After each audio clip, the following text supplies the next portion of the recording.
একটা ছেলে ছিল, নাম রাফি।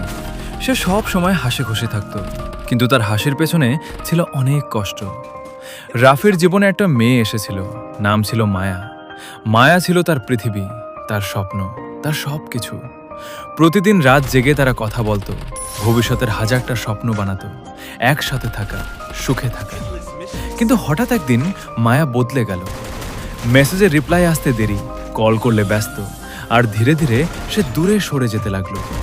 রাফি বুঝতে পারছিল, কিন্তু কিছু বলার সাহস পেত না, কারণ সে হারানোর ভয় পেত।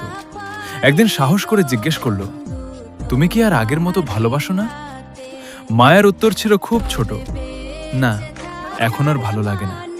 সেদিন রাফির পৃথিবীটা ভেঙে গিয়েছিল, কিন্তু সে কাঁদেনি সামনে, শুধু বলেছিল, ভালো থেকো। রাতটা ছিল তার জীবনের সবচেয়ে লম্বা রাত। চোখের পানি থামছিল না, কিন্তু কারোর সাথে শেয়ার করার মতো কেউ ছিল না। এরপর থেকে রাফি আবার হাসে।